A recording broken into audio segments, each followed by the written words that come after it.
ઉપસ્થિત સાધુ ભગવંતના ચરણોમાં મારા વંદન. આચાર્ય વિજયશીલચંદ્ર સુરી મહારાજ, આપણા બધાના પરમ ઉપકારી એવા ગુરુ ભગવંત. આ જે ગ્રંથ તૈયાર થયો એ ગ્રંથ 40-45 વર્ષ પહેલા એમના ગુરુ ભગવંત આચાર્ય વિજયશીલચંદ્ર સુરી મહારાજના ગુરુ આચાર્ય વિજય સૂર્યોદય સુરી મહારાજ, જેમને જોતા વેત આપણને મજા પડી જાય એવો મીઠડો લાગે એ સંત, જેમના દર્શન જ સાધુતાની સંતૃપ્તિ કરાવે. હું તો એમની સાથે પાંજરાપોળના ઉપાશ્રયમાં રહ્યો છું, એટલે મને તો બહુ જ એમને સાધુ ભગવાન તો હાથ ધોવડાવતા હોય કે પછી એ માતૃ કરીને આવ્યા હોય ને પગ ધોવડાવતા હોય એ દ્રશ્યો પણ મેં જોયા છે.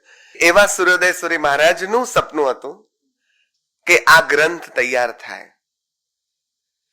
શીલચંદ્ર સુરી મહારાજે હાથમાં લીધું અને આવો એક વિષય, બહુ જોખમી વિષય છે, જેણે રચ્યું ત્યારે બહુ મોટું જોખમ એમણે ખેડ્યું છે, કારણ કે આ એક કામ કથા છે અને પાછી સચિત્ર કામ કથા. એ કામ કથા વિશે ત્યારે એ સર્જાઈ હશે ત્યારે પણ શું એના વમળો ઉઠ્યા હશે એ તો એ કાળ જાણે. એ કાળ એને સાચવી હશે, એના વાઇબ્રેશન્સ બધા જે આવ્યા હશે. પણ એનું પુનઃ પ્રકાશન થાય એવું સૂર્યોદય સુરી મહારાજ ઈચ્છે. તમે જુઓ કે એક સાધુ ની વૈચારિક વિશાળતા, the broadness of one Jain saint is what. એમ જો તમારે કહેવું હોય તો જે માણસ વૈરાગ્યના પંથે ચાલે છે અને એ વ્યક્તિ, નહીતર તો આવી કૃતિ કોઈએ કરી હોય તો બીજા દબાવી દે.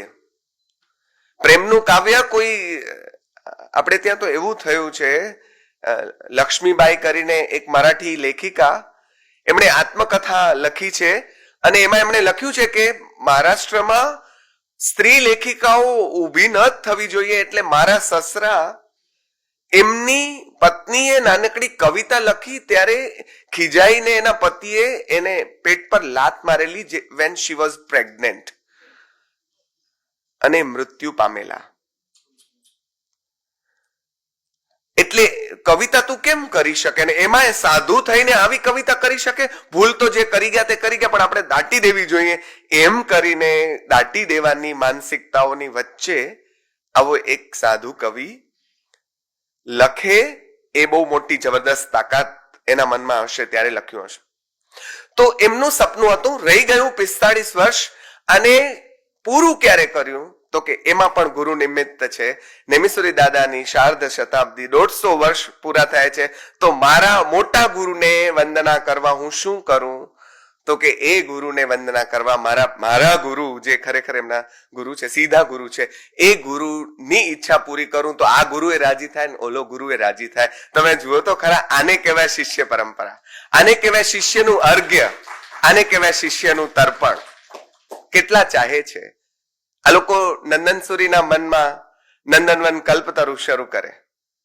અરે મારે તો એ કેવું છે, મને કહેવા દો આજે, કે આપણને આ એવો સાધક જીવ મળ્યો છે કે જેના માટે એમના સૂર્યોદય સુરી ગુરુ નથી, એ ભાયણી સાહેબને પણ પોતાના ગુરુ માને, એ કોઠારી સાહેબને પણ પોતાના ગુરુ માને, અને કેટલાય એની આખી માલવણીયા સાહેબ થી માંડીને કેટલી આખી પરંપરા ને એ લોકો વિશે વાત કરતા કરતા જેની આંખમાં દળદળ આ હુડા આવી જાય, આપણે સૌરાષ્ટ્રની ભાષામાં કહીએ તો એવા એક સાધુ, ભીના સાધુ, એવા વિજય શીલચંદ્ર સુરી મહારાજ આવું કામ ન કરે તો નવાઈ લાગે. મદન રાજર્ષિ ચતુષ્પદી એ નામે આ પ્રકાશન થયું છે. હવે મદન એટલે કામ. મને એનો બીજો શબ્દ મદન સાથે જોડાયેલો શબ્દ બહુ ગમ્યો છે. મદન હોવા છતાંય રાજર્ષિ છે. હવે આ રાજર્ષિ શબ્દ બહુ અગત્યનો છે. રાજર્ષિ કાં તો જનક માટે વપરાયેલો શબ્દ છે, રાજા જનક માટે, જે રાજા હોવા છતાં ઋષિ છે, કાં તો એ રામ માટે વપરાયેલો, ભગવાન શ્રી રામ માટે વપરાયેલો શબ્દ છે, ભગવાન શ્રી કૃષ્ણ માટે વપરાયેલો શબ્દ છે, યુધિષ્ઠિરજી માટે વપરાયેલો શબ્દ છે. અને એ શબ્દ જેમાં કામનો અર્થ અભિપ્રેત છે એવા એક રાજકુમાર માટે અને પછીથી રાજા થયેલા એવા મદનની સાથે આ કવિએ જોડ્યું છે. શબ્દ જે જોડ્યો છે એનું એ છે રાજર્ષિ. જે રાજા હોવા છતાં ઋષિ છે. આપણે ત્યાં 13 જે પ્રાર્થનાઓ છે જયવીરાયમાં, એ 13 પ્રાર્થનાઓમાં પહેલી પ્રાર્થના ભવ નિર્વેદ છે. જયવીરાય જગગુરુ હોઉ મમ તુહ પભાવો ભૈવમ ભવ નિવ્યો. પહેલી પ્રાર્થના ભવ નિર્વેદ છે. આ ભવ નિર્વેદ જેણે બરાબર આત્મસાત કર્યો હોય એ રાજા હોવા છતાં ઋષિ રહી શકે. જનક રાજાની વાર્તા છે ને, હાથમાં કટોરો ને તેલથી છલોછલ. મારે એ વાર્તા નથી કરવી. ઓલો સાધુ કે છે કે અમે આવડા સાધુ થયા અને હવે અમને કોઈ પગે લાગે ને સાધુ કે તમે તો રાજા થઈને વટ પડાવો ને બધા સુખ ભોગવો અને તમને કોઈ ઋષિ કે એમ તો કેમ ચાલે? અને પછી આવે દરબારમાં અને પછી એને મોતની સજા ફરવામાં આવે ને પછી એમ કે તો બચી શકો છો. કઈ રીતે બચશો? તો કે હાથમાં રહેલો તેલનો કટોરો છે, એ કટોરો તમે લઈને ફરજો. અહીંયા રાજસભામાં નૃત્ય ચાલે છે, જોજો, ગાયન ગવાય છે તે સાંભળજો, મજા કરજો. પણ એક ટીપું નીચે પડ્યું તે ભેગું પાછળ તલવાર લઈને સિપાઈ ચાલતો હશે, માથું ઉડાડી દેશે. એટલે માંડ 2 કલાકે આટલું ચક્કર પૂરું કરે બિલ્લી પગે ચાલીને અને પછી હશ કરતા તેલનો કટોરો નીચે મૂકીને એમ કે બાપા હશ બચી તો ગયો. ત્યારે રાજા એમને પૂછે જનક કે જોયું કેવું સંગીત વાગતું તું, મજા પડી ને સાંભળવાની? અને નૃત્યાંગનાઓ એક એક થી ચડે એવી અપ્સરાઓ જેવી કેવી નાચતી હતી, જોવાની મજા પડી ને? એટલે કે શું કપાળ મજા પડે આ તેલનો કટોરો સાચવું કે તમારી નૃત્યાંગનાઓને જોઉં? આ નૃત્યાંગનાઓને જોઉં તો મારો આ તેલના કટોરો છલકાઈ જાય તે ભેગો ઓલું માથું ઉડાડી દે. ત્યારે હાથ જોડીને જનક રાજા એને કહે કે મારા બાપ, માફ કરજો મેં તમારી સાથે આવો વ્યવહાર કર્યો એના માટે, પણ તમારા હાથના તેલનો કટોરો દેખાય છે, મારા હાથનો દેખાતો નથી. મારા હાથમાં આવો જ તેલનો કટોરો છે. હું એને સાચવું કે આ નૃત્ય જોઉં? હું એને સાચવું કે આ ગાયન સાંભળું? આ તો તમને લાગે છે કે હું સાંભળી રહ્યો છું કે હું જોઈ રહ્યો છું. હું મારા તેલના કટોરાને સાચવવામાંથી ઊંચો નથી આવતો, તો આ બધું જોઉં ક્યારે? આને રાજર્ષિ કહેવાય, જે બધામાં હોવા છતાં નિર્લેપ થઈને, જેના માટે ગાંધીજીએ ગીતાજીનો અનુવાદ કર્યો એ તમે અનાસક્તિ યોગ નામે છપાયો. જે અનાસક્ત છે, બધામાં જ હોવા છતાં જલ કમલવત અધ્ધર રહી શકે છે, એ રાજર્ષિ છે. તો કામમાં પણ હોય અને રાજર્ષિ હોય એવો તો કૃષ્ણ આપણને દેખાય કે જેના વિશે મહાભારતમાં જ્યારે ઉત્તરાના ગર્ભને જીવિત કરવાનો આવે ત્યારે એ હાથમાં પાણી લઈને પ્રતિજ્ઞાઓ કરે કે જો હું આજીવન બ્રહ્મચારી હોઉં, અને પછી તો ઘણું બધું, જો મેં ક્યારેય અસત્યનું ઉચ્ચારણ ન કર્યું હોય. આપણને એમ થાય કે મૈયા મોરી મેં નહીં માખન ખાયો, ત્યારથી એને ખોટું બોલવાનું શરૂ કર્યું છે. અને 16,108 રાણીઓ વત્તા કેટલી બેનપણીઓ, આ બધું હોવા છતાં આ માણસ તમને કઈ રીતે બ્રહ્મચારી લાગે? અને એ પાણીના છંટકાવથી ઉત્તરાનું ગર્ભ સજીવિત થાય અને સાબિત થાય કે બધામાં હોવા છતાં કૃષ્ણ બ્રહ્મચારી છે. બ્રહ્મમાં જેનું આચરણ રહે તેને બ્રહ્મચારી કહેવાય. એટલે આપણા સંતોએ તો એમ કહ્યું, શું થયું ધોળા ભગવાવતી? આત્મ ઓળખ્યો તે નર જતી, શું થયું ધોળા ભગવાવતી? એના મતલબ વેશનો વિરોધ નથી, પણ સાધુએ જે આત્મસાત કરવાનું છે તે આત્મરમણતા એ કરવાનું છે, બ્રહ્મમાં પરિભ્રમણ એ કરવાનું છે. એને પછી બીજું દેખાય ક્યાંથી? આવો એક નાયક આપણી કૃતિનો નાયક છે. એટલે છે કામ કથા અને છતાં શીલની કથા છે. શીલચંદ્ર સુરી કઈ જે તે કથાને થોડી કઈ તમારી સામે લાવે. એટલે શીલની કથા છે. આ શીલચંદ્રની શીલની કથા તમારી સમક્ષ મુકાઈ રહી છે. આ જે વાચક દયાસાગર છે એ અચલ ગચ્છના સાધુ છે. તો એક ચિત્રમાં 5 જણા હોય એ સભામાં કે ક્યાંય પણ બેઠા હોય ને પાંચેની પાઘડીઓ જુદી હોય, એ જુદી જુદી પાઘડીઓ પાછી સામેના પેજ ઉપર એના માથા આટલા આટલા આટલા નાના જુદા બતાડે, તમને બતાવે જો આ જુદી પાઘડી, આ જુદી પાઘડી, આ જુદી પાઘડી, આ જુદી પાઘડી. પાઘડીઓના સળ પણ જે જુદા પાડીને બતાડી દે, એટલી મહેનત અહીંયા આમાં કરવામાં આવે છે. એટલે સાહેબ બેઠે બેઠે શું કરે છે એનો આપણને કોઈ દિવસ અંદાજ નહીં આવે.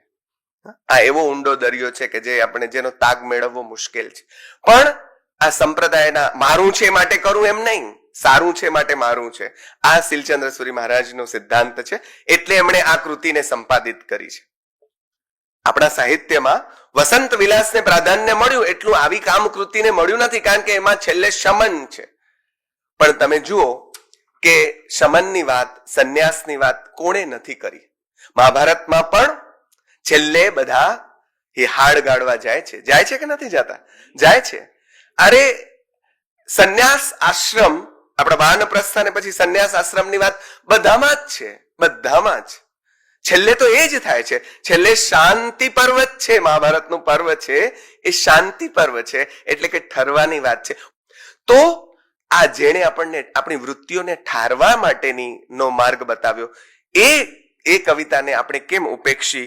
આ જે મદન રાજર્ષિ ચતુષ્પદી છે એનું સંપાદન પણ નિસર્ગભાઈ એમ લખે છે, જૈન ધર્માવલંબી કથા અને ચિત્રકલા એમ ઉભય દ્રષ્ટિએ પ્રશસ્ય છે.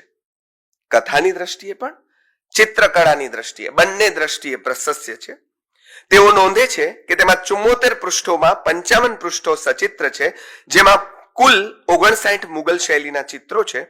આ પુસ્તકમાં બે કલાઓનો સુભગ સમન્વય થયેલો જોઈ શકાય છે. આ કૃતિના પ્રકાશનની ઘટનાને બરાબર પ્રમાણતા ડોક્ટર નિસર્ગ આહિર જેવો આજે આપણી વચ્ચે જ છે, એવો ઉચિત રીતે નોંધે છે કે ભારતીય કથા સાહિત્યની પરંપરામાં આ રચના એક આગવું ઉમેરણ છે. વૈરાગી સાધુ પરંપરા દ્વારા કેવું ઉત્તમ કલા સર્જન થયું છે તેનું આ કૃતિ એક ઉત્તમ ઉદાહરણ બની રહે છે. શુષ્ક મનાતી ને ધર્મના નામે બાજુ પર મુકાઈ દેવાતી કૃતિઓમાં કેવો કલારસ છલકાતો હોય છે એની અનુભૂતિ પણ આ કૃતિ કરાવે છે. કે અહીંયા જૈન કૃતિ હોવા છતાં એક પણ જૈન મંદિર નથી, એક પણ ચિત્રમાં જૈન મંદિર નથી, તો કે બધા જ કામદેવના મંદિરો છે આમાં. અને આપણે ત્યાં કામ પ્રત્યે જે અત્યારે અથવા તો કોઈ પણ સમય કદાચ હશે કે જે સુગ જરાક જોવાય છે, છોછ જરાક વર્તાય છે. ભોળાભાઈ જયારે ખજુરાહો ફરવા ગયા છે ત્યારે એમણે બહુ માર્મિક રીતે લખ્યું છે કે ખજુરાહોના રતિ શિલ્પો બધા એવી રીતે જુએ છે કે પોતે જુએ છે કોઈ જોઈ ન જાય. એટલે જૈન દર્શને પણ કામ વિશે જરાય સૂગ રાખી નથી, એની સાબિતી પૂરતી આ કથા છે. એટલે કામથી ભાગવાની વાત આપણે ત્યાં કરવામાં નથી આવી. દમનની વાત નથી થઈ. દમન હશે તો એ અંગારા ઉપર રાખ વાળેલી રાખમાં ક્યારેક સાંઠીકડા પડશે તો ધુમાડો થશે ને પછી પાછું બળતું થશે. અહીંયા તો રાખ કરી નાખવાની વાત છે. એટલે જેની વૃત્તિઓ રાખ થઈ ગઈ હોય એને કોઈ કામ રાગ કશું જ કરી શકતો નથી. આ વિજય પ્રાપ્ત કરવાની વાત અહીંયા પણ છે, છેલ્લે આવશે. પણ પહેલા બહુ મજાની વાર્તાઓ છે. એટલે આ કવિ આપણા જેવા સામાન્ય લોકો માટે આ વાર્તા કરે છે, જેને ખબર છે કે કામથી આસક્ત થયા વગર આ લોકો રહી શકવાના નથી. આપણે ત્યાં સર્વવીરતી છે અને દેશવીરતી બંને ધર્મ છે. સર્વવીરતી કરી શકો છો, વેલ એન્ડ ગુડ, એટલે સાધુ થઈ શકો છો, વેલ એન્ડ ગુડ. પણ નથી કરી શકતા તો દેશવીરતી તો કરો. શ્રાવક ધર્મ, શ્રાવિકાનો ધર્મ તો પાડો, એ કઈ ઓછો નથી. 5 મહાવ્રત નથી કરી શકતા તો શ્રાવકના 12 જે અણુવ્રતો છે એનું તો પાલન કરો, એ તો કરો. એટલે અહીંયા છે સ્વપત્ની સંતોષ, કામની ના નથી, આનંદ કરો. અને એવો સમય ચાલે છે. અહીંયા મેં નોંધ્યું છે 2 ભગવાનના સમય વચ્ચેની આ વાર્તા છે. એટલે મેં લખ્યું છે કે આ કયા કાળની વાર્તા છે. લખાઈ ગમે ત્યારે પણ મૂળ વાર્તા જે મદન રાજર્ષિ થઈ ગયા, પણ એ કયા કાળમાં થયો? તો આ ભગવાન ને આ ભગવાનની વચ્ચે. તો હવે ત્યારે બહુ પત્નીત્વ બહુ કોમન છે.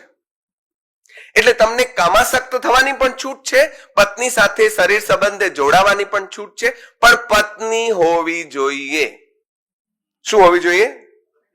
પત્ની હોવી જોઈએ. આ અંડરલાઈન કરું છું. પત્નીઓ 25 હોય તો વાંધો નહીં, હા, અરે આમાં તો કેટલી છે, 12 તો છે જ, પણ પછી પણ કેટલી બધી પત્નીઓને 16,108. તમને શું સમજો છો કૃષ્ણના આટલી પત્નીઓ છે?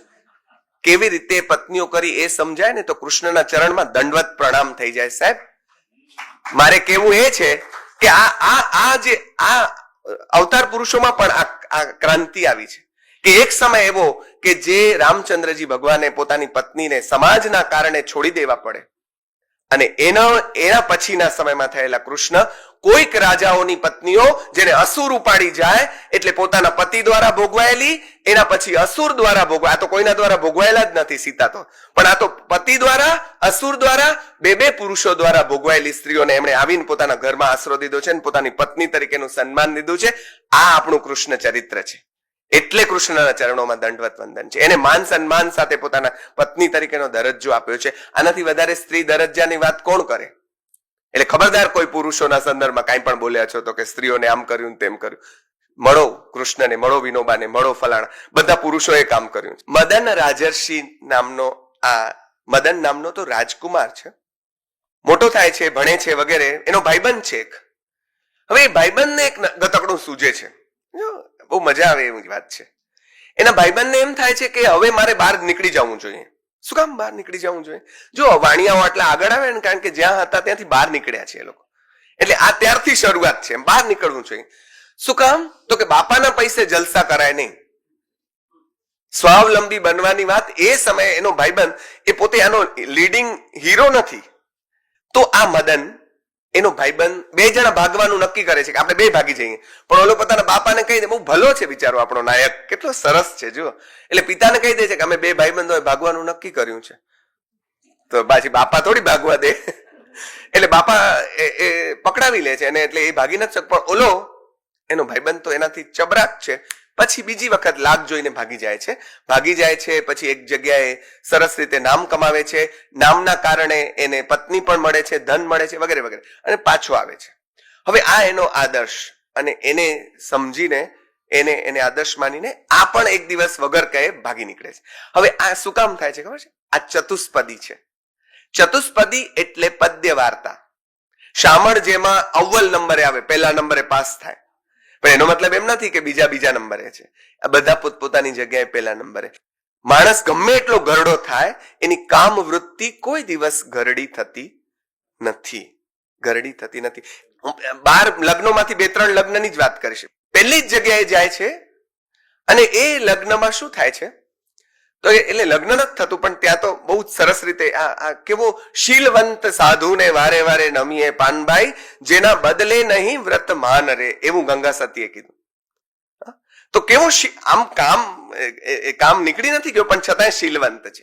તો જુઓ, એ જંગલમાં એક ઝાડ નીચે બેઠો છે અને એટલો દેખાવડો ભયંકર, નાગરોની ભાષામાં કહીએ તો ભયંકર દેખાવડો, એટલો સ્વરૂપવાન કે એને જોઈને કોઈ પણ આમ ફસકી જાય, આસક્ત થઈ જાય એવો ભયંકર દેખાવડો. નામ જ મદન છે.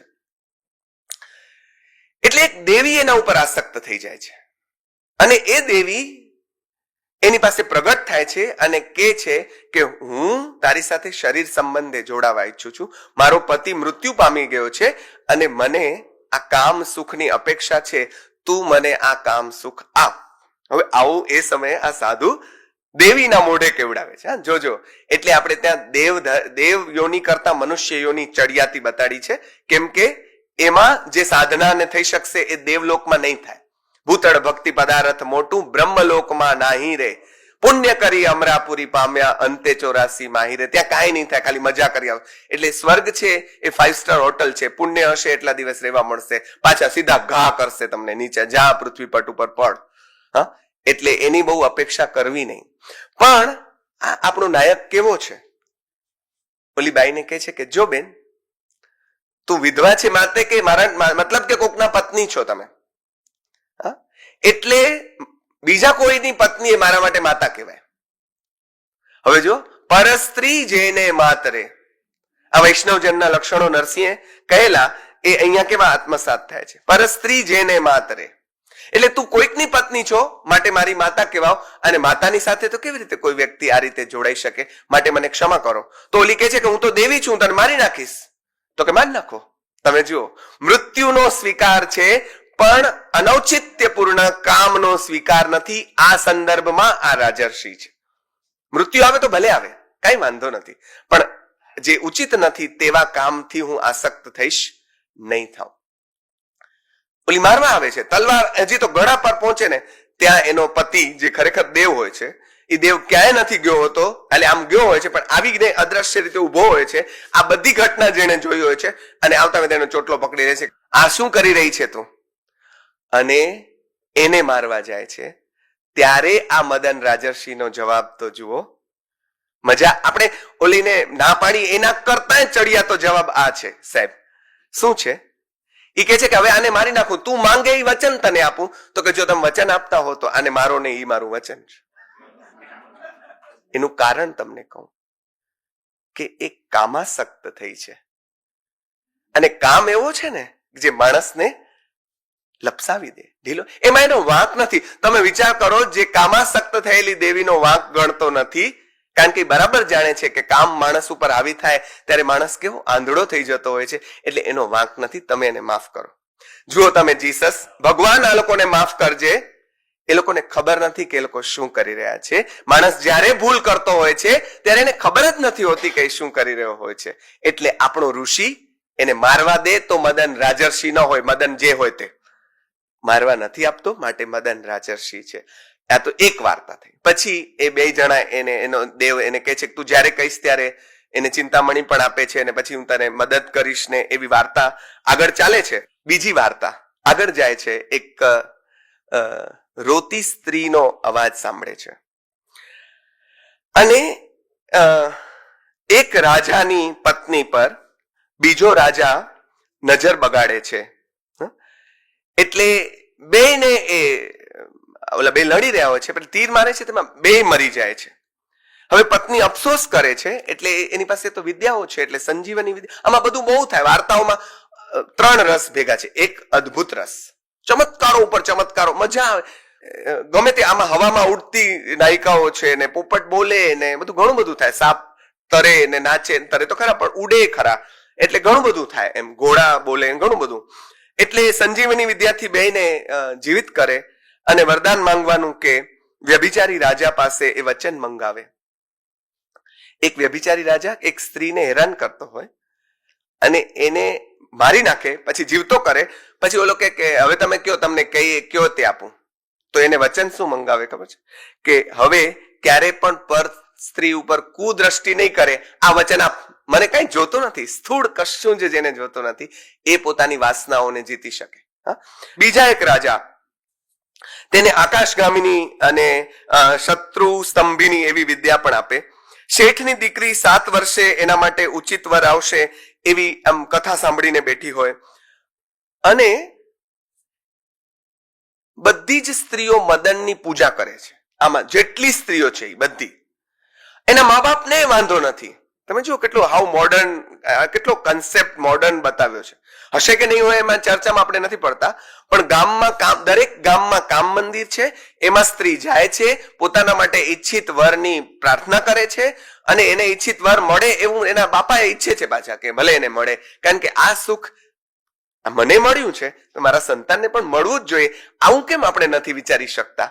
વિચારવું જ જોઈએ. એમ આ મા બાપ મોડર્નલી વિચારે છે.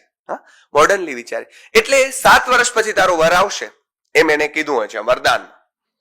7મું વર્ષ પૂરું થયું, ઓલી બાઈ મંદિરમાં આવી છે કે હવે કોઈ આવ્યું નહીં, એટલે હું મરવા પડું છું, હવે મારાથી જીવાય એમ નથી. આ જો કામની અગ્નિ કેવી છે. એટલે શું કે છે, બાજુમાં ચિતા ચડાવો અને હું મરી જઈશ. આ બધું જ મંદિરમાં બેઠે બેઠે આપણો મદન જુએ છે. એના સૈનિકો આવીને કામદેવ પાસે ફરિયાદ કરે છે. વિચારો, ભગવાન તરીકે કામદેવ છે અહીંયા, કે આ તમે ભણ્યા ગજબ કહેવાય. 7 વર્ષ પહેલા તમે આવી રીતે એને વરદાન આપ્યું અને હવે આ બાઈ મરવા જાય છે, તમને કઈ ખબર છે? એટલે કામદેવ પ્રગટ થાય અને કામદેવ એને કે ઓરે, મેં તો કીધું તું એ છોકરો, જો આમાં તમને એમાં કઈ ખામી લાગે છે, એના માટે એક ઉત્તમ વર શોધ્યો છે મેં, આ રહ્યો. એટલે બધા દોડતા છે કે હાલો હાલો, કામદેવ તમારી પસંદગી કરી છે એમના માટે, આ તો મરી રહી છે, તમે એને બચાવો. સારું, પહેલા તો એને બધું નાટક લાગતું, પણ બધું ખાતરી કરી લે છે. પછી ખાતરી કરીને જાય છે તો ઓલી બાઈ કે છે કે ઓ, તો તમે મારા આ ફલાણું હાલો. પોતાના બાપાના ઘરે તેડી જાય છે રાજા. એકેયને ઓમે પરણ્યા નથી. પછી ઘરે ગયા અને ઓલી સ્ત્રીને કહે છે ચાલો તો પછી આપણે હસ્તમેળાપ કરી લઈએ, એટલે કે લગ્ન કરી લઈએ.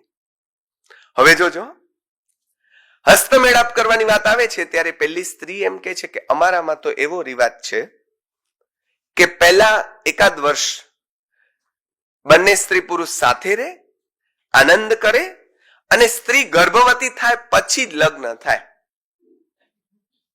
આ તો બહુ વિચિત્ર છે. હવે જેને મજા લેવી હોય એ લોકો તો મજા જ લે, એને શું વાંધો, એને લગ્ન કરવાની શું જરૂર? પણ નહીં, સ્વપત્ની તારી સાથે હું જોડાઈશ પણ પત્ની થઈશ તો જ. એટલે ઓલી કે છે કે આમ થશે, એટલે જો એને કામમાં રસ નથી. જો હોત તો એ લપસી ગયો હોત, મેં કહ્યું એમ લસરપટ્ટી ઉપરથી. એ શું કે છે કે તો બેન માફ કરો, તો માફ કરો, કારણ કે જો તમે મારા પત્ની ન હો તો હું તમને ભોગવી શકું નહીં. આ શાસ્ત્ર વિરુદ્ધ છે, એટલે મારાથી એ નહીં થાય. હા, મારાથી એ થશે નહીં. ઓલા કે છે કે ના, તારે કરવું જ પડશે, તારા વગર હું એક ક્ષણ નહીં જીવી શકું. તો કે એ જે હોય તે, તમે પરણો તો આ જ ક્ષણથી આપણે સાથે છીએ. પણ જો પરણ, બહુ દલીલો ચાલે, આમ લાંબો ડાયલોગ બહુ મસ્ત છે, બહુ ડાયલોગ ચાલે. છેવટે ઓલો કે તને માર નાખશો તો મારી નાખો, તો માર નાખો, પણ હું પરણ્યા વગર તમને અડીશ નહીં. અને ઓલી બાઈ શાસન દેવી હોય છે, બધું અદ્રશ્ય છું થઈ જાય છે, અને શાસન દેવી પ્રગટ થાય છે કે મારા બાપ, ક્યાંક તો તું હાર. તમે જુઓ યુધિષ્ઠિર, જેની પરીક્ષા લેવા માટે છેલ્લે કૂતરો બનીને એનો બાપ આવે અને એને એમ કે હાલો હવે તમને જીવતા સ્વર્ગમાં લઈ જઈ રહ્યા છીએ. અને જીવતા સ્વર્ગમાં, એટલે યુધિષ્ઠિર કે સારું, તો આ પેલા અમારા કૂતરાને લ્યો, જે બધા ભાઈઓ પત્ની બધા સાથ છોડી ગયા છે, આ કૂતરો મારા ભેગો જ છે, એને લ્યો પેલા. તો કે આ સ્વર્ગમાં કૂતરા ન હોય કે પ્લીઝ. ત્યારે યુધિષ્ઠિરનો જવાબ તો જુઓ, કે આવા ભેદભાવ તો હમણાં પૃથ્વી પરના રાજાઓ નથી કરતા. આવા ભેદભાવ જો તમારા સ્વર્ગમાં થતા હોય તો તમારું સ્વર્ગ તમને મુબારક, આપણે આ બેઠા. અને એનો બાપ કૂતરામાંથી દેવ બનીને એમ કે મારા બાપ, ક્યાંક તો તું હાર. કેટલી પરીક્ષાઓ એની થયા કરે. આમાં બહુ મસ્ત પ્રેમપત્ર પણ છે, અને પ્રેમપત્ર પાછું સમસ્યાઓમાં, એટલે કે શું, ઉખાણામાં. કેમ? પદ્ય વાર્તા છે, એટલે પદ્ય વાર્તામાં બધું સીધું સટ ન હોય. એક પદ્ય વાર્તામાં શામળે એવું કીધું છે કે રાજાના કુંવર સાથે, કુંવરને એક છોકરી સાથે પરણવું છે. છોકરી કે છે કે તને કાંઈક આવડવું જોઈએ. તો કે શું? એક કળા તો આવડવી જ જોઈએ નિસર્ગભાઈ. તો કે શું આવડે? તો સહેલામાં સહેલું ગોદડું સીવવાનું છે, એટલું શીખી લે. એટલે ગોદડું સીવતા શીખે છે, અને પછી ફસાય છે આગળ, ત્યારે ગોદડામાં સંદેશો મોકલે છે અને ઓલી બાઈ એને બચાવે છે, કારણ કે એમાં તો હિરોઈન આગળ હોય ને, એવી રીતે. તો કાંઈક આવડતું હશે એમ. આ સમસ્યાઓ, જે ઉખાણાઓ છે, એ પત્રમાં ઉખાણાના ફોર્મમાં પોતાની પહેલી પત્નીને જે પરણ્યા હોય છે, પણ એ પત્નીને પહેલી વખત જયારે મળે છે ને ત્યારે એ મંદિરમાં સૂતો હોય છે, અને પોપટ જાગતો ચોકી પેરો કરે છે. એટલે ઓલી બાઈ પગે લાગવા આવે છે. એનો નિયમ છે કે મદનના દર્શન કરીને પછી જ જમવું. એટલે ઓલી પોપટને કહે છે કે હું જાઉં છું. પોપટ એને સ્ટોપ કરે છે કે એ રોક, હજી ઉભી રહે, અત્યારે જા નહીં, મારો રાજા છે, રાજકુમાર સૂતો છે. તો કે પણ મારો આ નિયમ છે. તો કે તું ચિંતા નહીં કર. શું વાક્ય બોલે છે? રાજકુમાર હમણાં જ ઉઠી જશે, કેમ કે જોજો, હા, કેમ કે ઉત્તમ લોકોની ભૂખ, ઊંઘ અને રીસ બહુ અલ્પ સમયની હોય છે. રાજકુમાર હમણાં ઉઠી જશે, કારણ કે ઉત્તમ વ્યક્તિ છે, એટલે એની ઊંઘ પણ, ભૂખ પણ અને રીસ પણ અલ્પ સમયની હોય. જો તમે એને 50 વર્ષ પહેલા ભાઈ સામે મોઢું ચડાવ્યું અને હજી ચડાવતા હો તો તમે શેમાં આવો? ઈ પણ આપણને આ કવિ કહી દે. ઉત્તમ વ્યક્તિ હોય એની રીસ 5 મિનિટ હોય, ખારમાં જરાક કહી દે પછી પૂરું થઈ ગયું. એટલે પેલી નાયિકા એને જોતા વેત પ્રેમ, લવ એટ ફર્સ્ટ સાઇટ અહીંયા બહુ જ છે. મજા પડી જાય આપણને આમ જોતા વેત. તુજે દેખા તો યે જાના સનમ, પ્યાર હોતા હૈ દીવાના સનમ. એ કોઈ પણ સમય હોય ને, કોઈ પણ સમયે જ્યાં સ્ત્રી પુરુષ છે, અરે નર નારી એ સ્ત્રી પુરુષ શું કામ તમે કહો છો? લિંગ છે જ્યાં બે ભિન્ન, એનું સ્વાભાવિક આકર્ષણ આ બધાએ સ્વીકાર્યું છે. એ પ્રાણીઓમાં પણ, અને આપણે પણ એક પ્રાણી જ છીએ એટલે આપણામાં પણ, આપણે પણ એક પ્રાણી છે, એટલે આ સ્વાભાવિક આકર્ષણ છે. તો એ સ્વાભાવિક આકર્ષણનો અહીંયા સ્વીકાર છે. અને પછી એના ઉપર કેમ વિજય મેળવાય એની આખી વાત છે. હવે બહેનો અહીંયા છે તો બીજી એક વાર્તા એમાં રસ પડે એવી છે. એક વાર્તામાં એવું છે કે એક છોકરી, એટલે કે રાજકુમારી, એક ભાઈ આગાહી કરી છે, આવા એક જ્યોતિષીએ. ઓલો કે છે કે મારી બેનનો લગ્ન ક્યારે થશે અને એનો વર કેવો હશે? બેનને બહુ જ ચાહે છે, પણ જો સૌથી વધારે આપણે પોતાને જ ચાહતા હોઈએ છીએ. એવા દોડ કરવાની જરૂર નથી કે હું મારા પત્નીને, બાપાને, માને બધાને ચાહું છું. એ પણ અહીંયા ઠકા કરાવી છે આપણને બરાબરની. શું કીધું કે મારી બેનનો વર કોણ થશે? તો કે જે તને મારશે એ તારી બેનનો વર થશે. જે તને, હવે જો અત્યાર સુધી એને પરણાવવાની ભયંકર હોશ હતી કે મારી બેનના લગ્ન કેદી કરું. એક સેકન્ડમાં લગ્નની ઈચ્છા મરી જાય છે કે મને મારે એને હું શું કામ પરણાવું, મર કુંવારી રહેતી. મને જેનો વર મારવાનો હોય એને હું શું કામ પરણાવું? એટલે તમે જોજો હવે પ્લીઝ નોટ, આ માણસ ક્યાં પહોંચ્યો છે. આ મનોવિજ્ઞાનની કવિતા છે સાહેબ, મનોવિજ્ઞાનની. એક સ્ત્રીના મનને કોણ સમજી શકે? તો કે બીજી સ્ત્રી. રામબાણ વાગ્યા હોય જાણે, ઘાયલ કી ગત ઘાયલ જાને ઓર ન જાને કોઈ. હવે આ ઓલી પેલી જે વાર્તા હતી ને એમાં એક મનોવિજ્ઞાન છે. પેલી દેવી કેમ એના તરફ આસક્ત થઈ ગયેલી?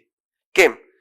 હવે જેના પતિ પરદેશ ગયા હોય અને સ્ત્રીમાં પોતાની વૃત્તિઓને સમતામાં રાખવાની ત્રેવડ ન હોય, એના માટે આ બહુ સ્વાભાવિક છે. આજે પણ એટલું જ છે, જેના પતિઓ વિદેશ છે ને એના સંદર્ભમાં આજે પણ આ જ વાત છે.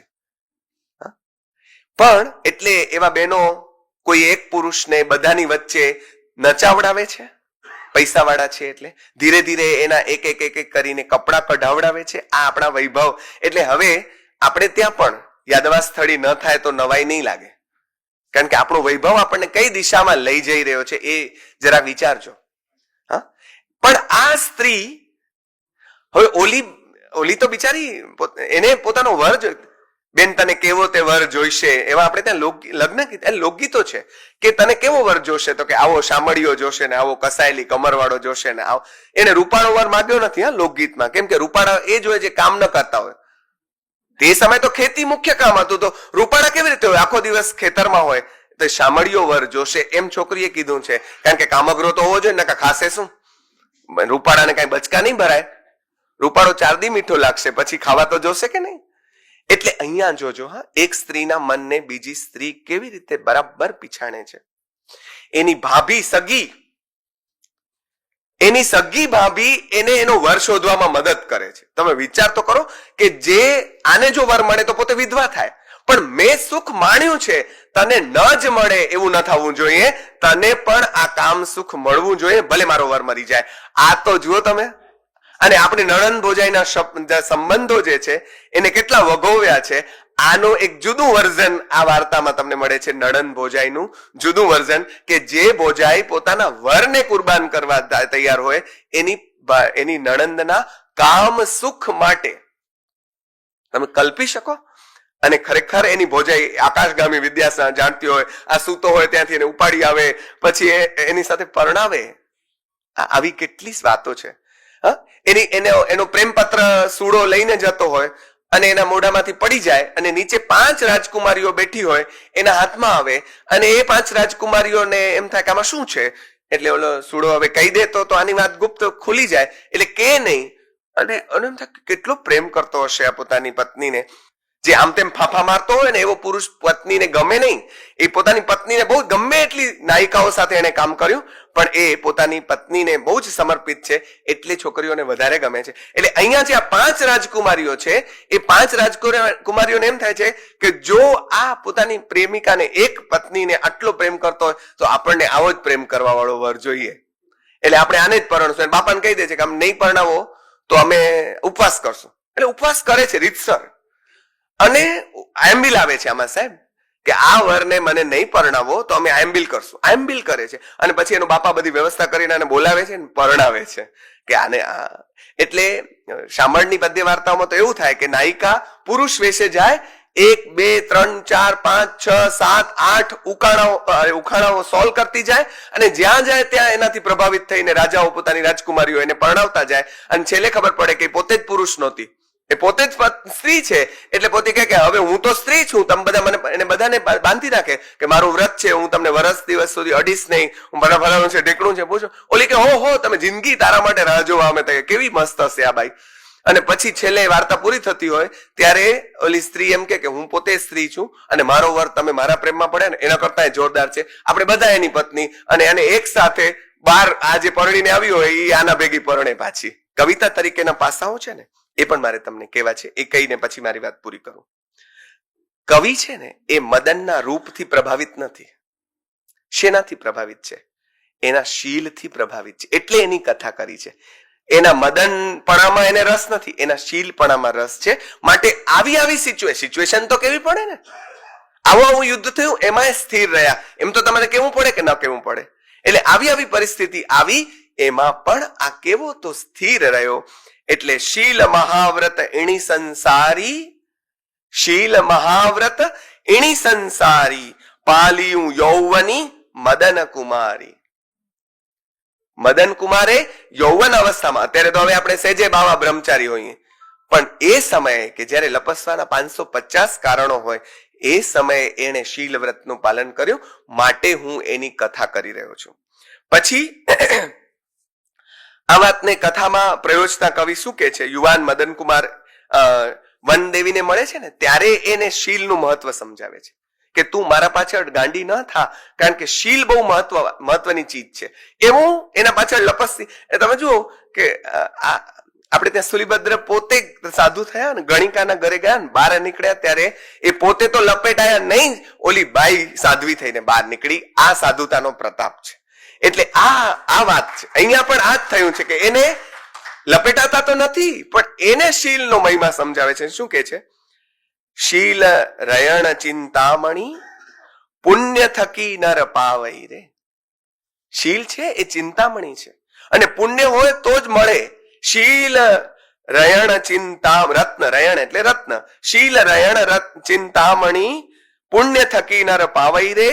થોડા સુખ નહીં કારણઈ, થોડા ક્ષણિક સુખ માટે, થોડા સુખ નહીં કારણઈ, મૂરખ કોણ ગમાવઈ. થોડાક સુખ માટે જો આ શીલને કોઈ ગુમાવી દે તો એને શું કહેવાય? એ આ કવિએ કીધું. જેને એ લાઈનમાં જવું હોય એ એમાં જાય. એ કે નહીં તમે મૂર્ખ ન થાજો.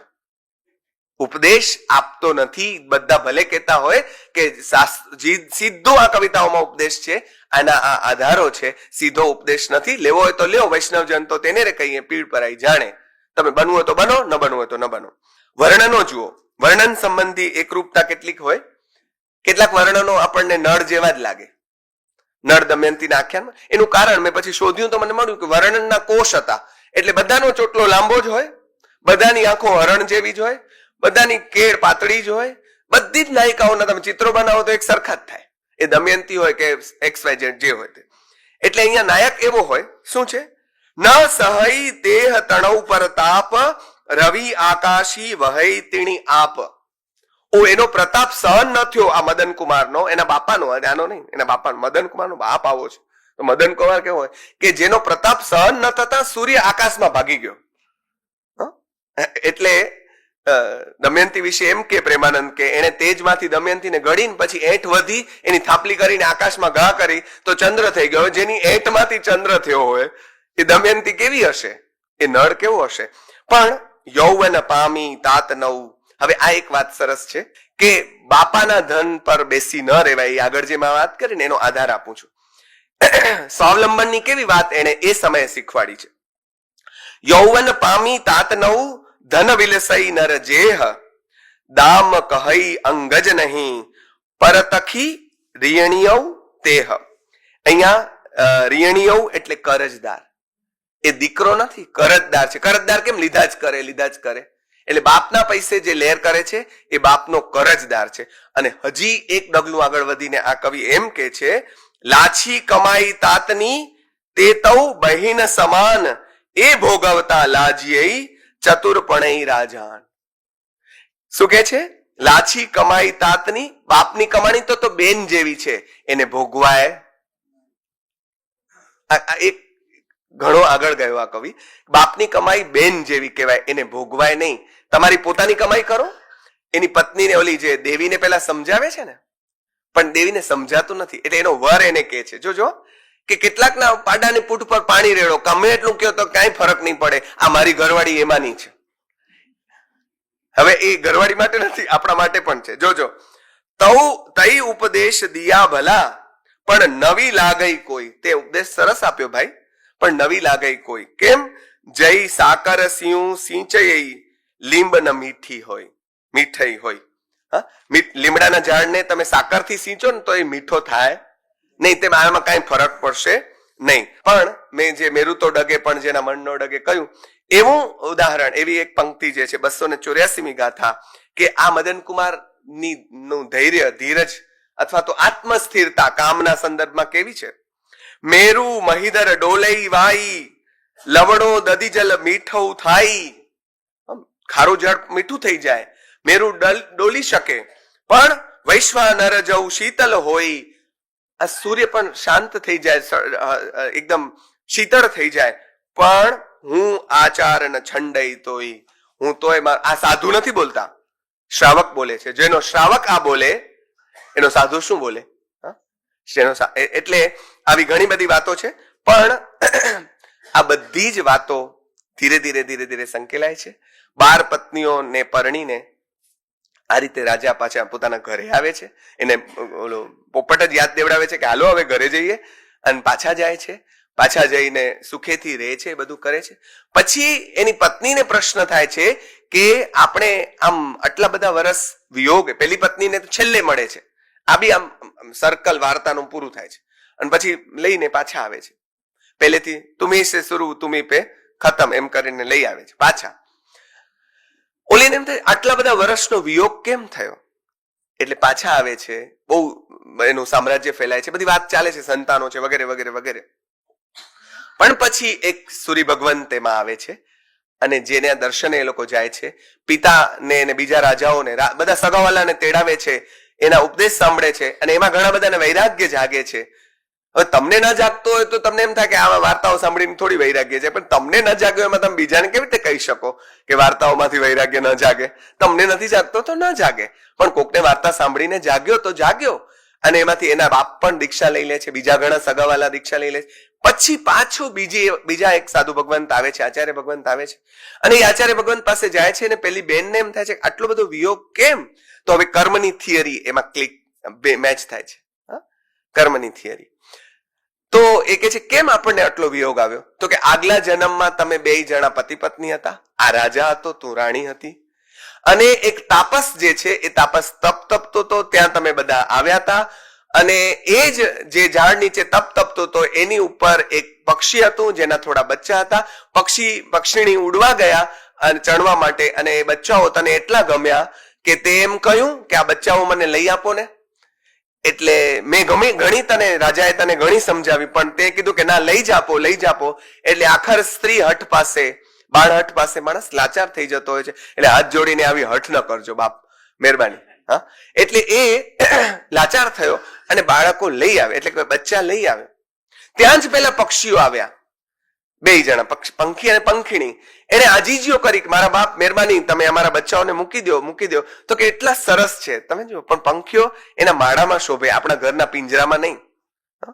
એટલે કેટલી આજીજી કરીને ત્યારે એને મૂક્યા. પણ એનામાં કંઈક 12 મિનિટ કે સમથિંગ, આટલા 12 નો કંઈક આંકડો આવે છે કે એ 12 મિનિટ કે 12 ક્ષણ કે વોટેવર, એટલી મિનિટ સુધી આ રકઝક ચાલી.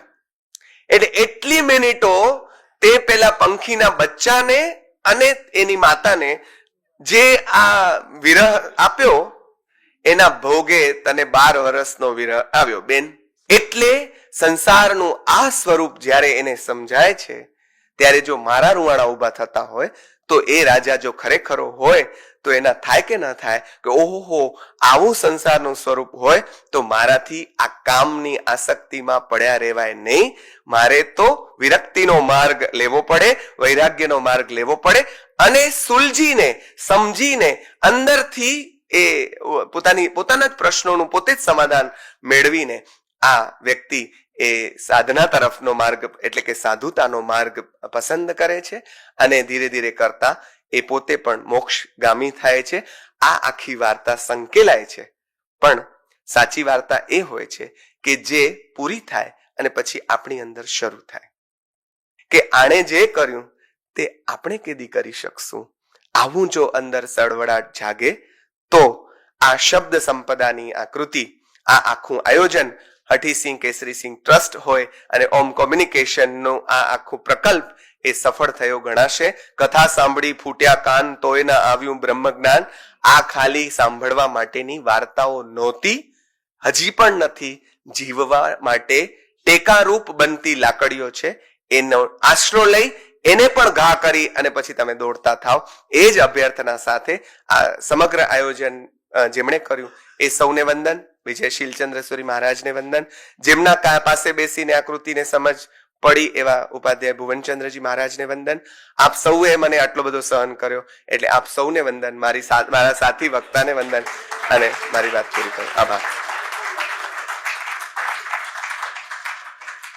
બંને વક્તાઓના વક્તવ્યથી આપણને કે વિશેષ પ્રાપ્તિ થઈ હોય તો બંને વક્તાઓનું ખૂબ તાળીથી સન્માનપૂર્વક અભિવાદન કરીશું.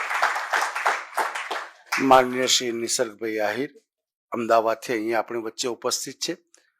અમદાવાદની ગુજરાત કોલેજમાં પ્રોફેસર તરીકે તેઓ સેવા આપી રહ્યા છે.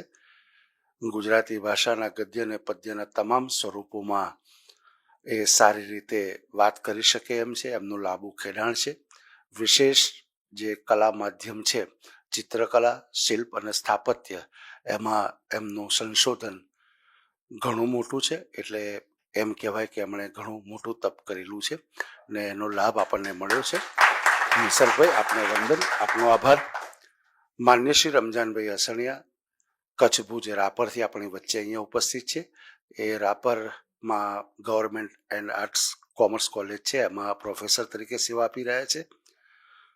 ગુજરાતી ભાષાના ગદ્ય પદ્યના તમામ સ્વરૂપોમાં તો એ વાત સારી રીતે કરી શકે, પણ વિશેષ મધ્યયુગ અને મધ્યયુગ પહેલાના આ જૈન સાહિત્ય સર્જકોમાં એમનું લાંબુ ખેડાણ છે. ઘણા વર્ષોથી એ સંશોધન અને હસ્તલિપિ ઉકેલીને પણ એ દરેક ગ્રંથ કે દરેક કોઈ પણ સર્જક, જૈન સાહિત્ય સર્જક હોય એની વાત આપણી વચ્ચે સરસ રીતે મૂકી આપે છે. તો માટે માન્ય શ્રી રમજાનભાઈ આપને વંદન, આપનો આભાર. આપ સૌ સમય ખર્ચીને અહીંયા આવ્યા માટે આપનો આભાર. એક સમૂહ તસવીર લીધા બાદ કાર્યક્રમ પૂર્ણ જાહેર થશે. આપ સૌનો પૂર્ણ આભાર.